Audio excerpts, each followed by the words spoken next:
Welcome back to the channel, everybody. Trey here with you today on the 3 Technique for another team-specific mock draft as we count down the days and weeks to the NFL draft at the end of April. We are going over the Houston Texans today, entering the war room for the Texans, a team that's made a lot of headlines this offseason already, not with just their free agent signings, but just this week, trading out of the first round. They had the 23rd overall pick. They give that to Minnesota in exchange for a second and a couple future picks as well.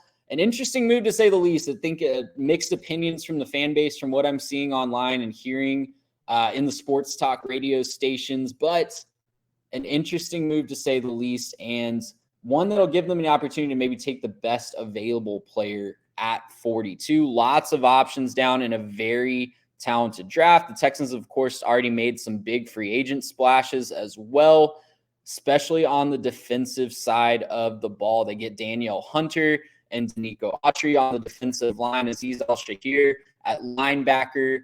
And, of course, Joe Mixon was another big signing in addition to re-signing some guys as well. So without further ado, let's get into it. I think the needs for the Texans are going to be pretty up in the air and dependent on value here. They've done a lot to address some free agency, but, of course, they could always use more D-line help. Who doesn't in the NFL? Would love to get some backups on the offensive line, get some more weapons for CJ Stroud as well. 7 rounds, 6 rounds for the Texans. Let's get started here and get off to the races. Caleb Williams goes number 1 overall. The Patriots make a surprise taking Joe Alt at 3. None of that really affects the Texans, who are all the way down at 42, of course, but just interesting to see how some of these mock simulations play out. I do want to pause when we get closer here to the Texans' original pick down at 23. We'll let the Eagles make this pick here and just see who would have been available. Obviously, Jaden Daniels is not going to be available in this situation. There's no way on earth that happens, but Newton out of Illinois, I think, would be a fantastic pick here if the Texans were still on the clock. Byron Murphy, Kool-Aid McKinstry, all guys that would fit some needs for the Texans. So, again, no guarantee that this is how this falls, because obviously Jaden Daniels is not going to fall all the way to 23. The Vikings are doing cartwheels that he is, even though they took J.J. McCarthy at 11, so they got to maybe be kicking themselves, actually. But it'll be interesting to see on draft day if the Texans regret this decision or not, and if they are maybe looking to move back up from 42. Vikings get A.D. Mitchell to give their new quarterback, J.J. McCarthy, a weapon. So we are ending the first round, getting closer and closer to the Texans' first pick here at 42. A couple quarterbacks at the top of the board, not a need for the Texans. Edgerrin Cooper goes off the board at 41. That's a bummer for both of the teams that I think are interested in taking the A&M product. We got a trade offer here, give up 42 and 247 to move back 5. I don't know that the Giants would be moving up to take a quarterback in this situation. It's kind of up in the air what they'd be looking for here. I've got my eye on T'Vondre Sweat, and I don't know that he's going to be there moving back 5 picks. It would be very nice to pick up another pick at 107. We're definitely not moving him all the way back to 76 to Denver. Let's just see what happens here. Let's pull the double move back. I don't know that the Texans would do this on draft day. Let's move back 5 spots.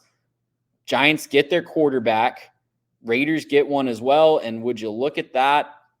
We have an opportunity to take either Darius Robinson at edge, a fantastic product out of Missouri, or T'Vondre Sweat. We're not going to move back again. I don't think they would do that on draft day. Man, if the Texans have this dilemma here, what a dilemma to have. Edge rushing is just such a premium. I know they've already picked up a couple, but you can't pass up a guy like Darius Robinson. You can't get enough edge talent. I know the Texans need a defensive tackle. I know that's a big need. I know they've let some guy. They traded Mekhi Becton, I think, the defensive tackle, not Mekhi Becton, the defensive tackle, their 3 technique to San Francisco. I know that's a need, but we're going to take Darius Robinson and load up on edge talent. So our next pick is going to be at 59 here. Maybe Sweat falls all the way to us at 59. We'll see if we can get both of those guys. What a pickup it would be. And would you look at that? We are going to have an opportunity to get both of these guys. We're not moving back with Buffalo. We're not going to move back to LA. We are going to sprint up to the podium and take T'Vondre Sweat. A fantastic start for the Texans. Two big positions of need, beefing up the defensive line, picking up a couple picks in the process. We don't pick again until 86, so we've got a couple of seconds here to talk about strategy. I think there's a big tier break at wide receiver coming. Ricky Pearsall going off the board is evident of that. Braden Fisk, another defensive tackle option. We already took care of that. So let's see what we've got going on. New Orleans wants to move back to 150. That's too far for my liking. 128, not going to be getting it done either. We'll hide that for now. Let's see what we've got going on. Devontae Walker, a guy that tore up the combine. Just crazy raw speed. Could be a really fun addition. I'm not as high on Jalen McMillan.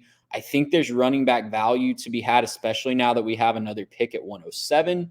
So let's look here at the offensive tackles. I want to just take a peek and see who we've got. Blake Fisher out of Notre Dame, a program that just churns out offensive linemen that are NFL ready, it seems like every single year. A couple other guys are a little bit lower rated. And prepping for this draft, I noticed that there is a huge drop-off in offensive tackle around this time. I'm not saying that we need to take one here, but if we don't like the value, if we think Devontae Walker or someone of that ilk can fall to us, maybe a Johnny Wilson, maybe another wide receiver, Jermaine Burton out of Alabama, maybe we look at taking those guys with our additional pick here at 107 at the early fourth.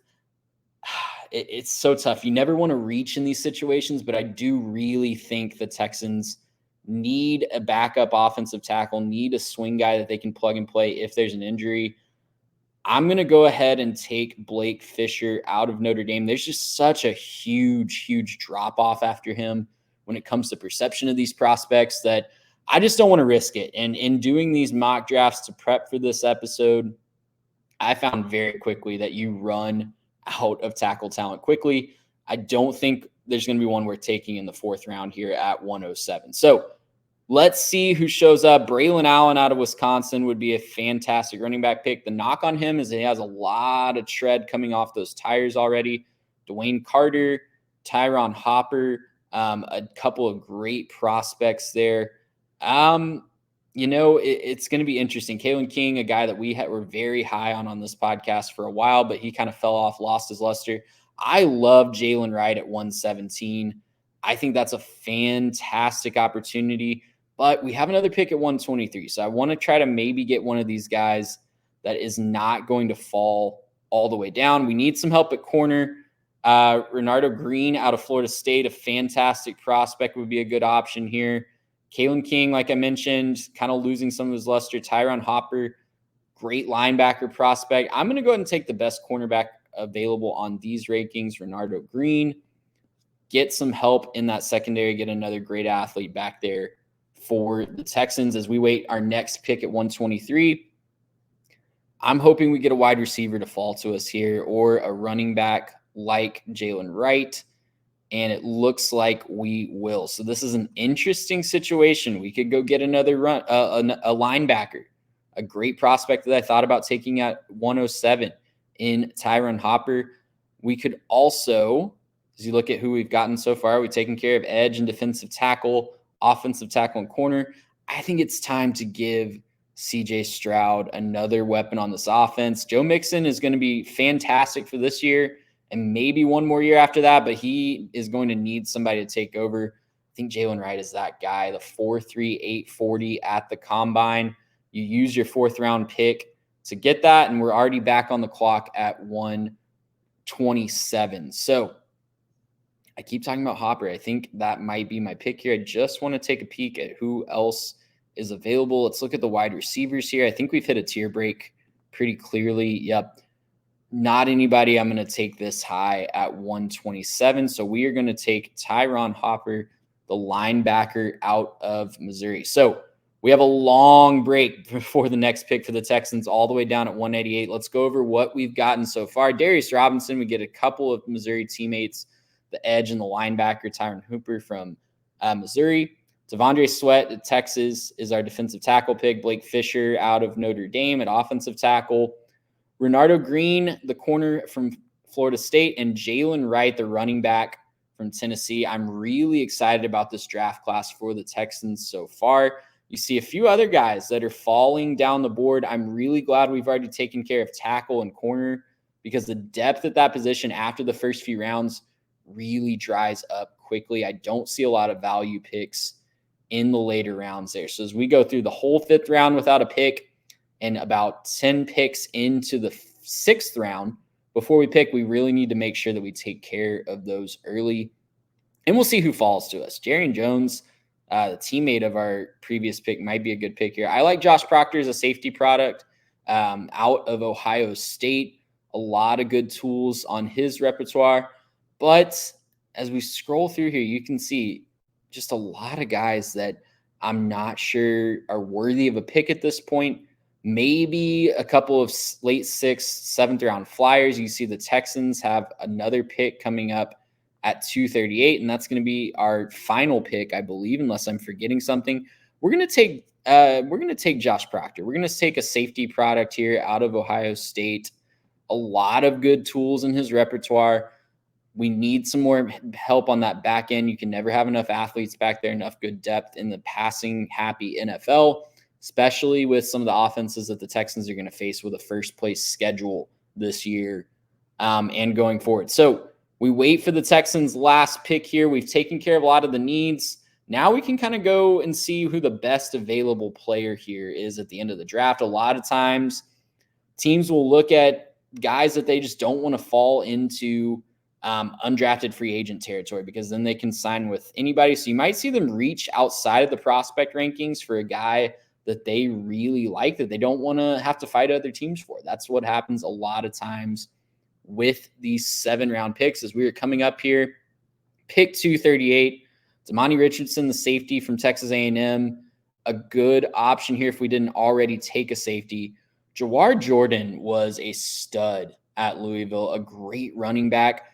I love his potential. Isaac Rex is a guy the Texans don't need a tight end, but this guy, just check out his production profile at BYU. Touchdown machine for the Cougars his entire career. Dylan Johnson played his last college game in Houston. Would be a cool reunion story there. Not a lot of wide receivers available. Let's just take a peek. Isaiah Williams out of Illinois. Not a lot of guys that are household names. Ryan O'Keefe out of Boston College. You know, if we're taking a flyer, again, not a specific need for the Texans at this point, but maybe the most productive college player left on this board is Isaac Rex, the tight end out of BYU. It gives CJ Stroud maybe another option at pass catcher. Will his skills translate to the NFL? I don't know, but even in the Power 5 season this year, he had moments where he was dominant. Again, a great red zone weapon for CJ Stroud and the Texans. And that is going to wrap up the Texans picks in this draft. As the Jets take Mr. Irrelevant, we'll do a quick review here. Again, Darius Robinson, the edge from Missouri, T'Vondre Sweat, the defensive tackle from Texas, Blake Fisher, the offensive tackle from Notre Dame, Renardo Green out of Florida State at corner, Jalen Wright, the running back from Tennessee, Tyron Hopper, the linebacker from Missouri, Josh Proctor, the safety from Ohio State, and Isaac Rex, the tight end from BYU. Guys, let us know how we did in the comments. If you're a Texans fan, we'd love your feedback on this draft. Make sure that you like and subscribe to the channel for all the NFL draft and college football coverage you can handle. And we'll see you next time right here on the 3 Technique. Gracious, how about that?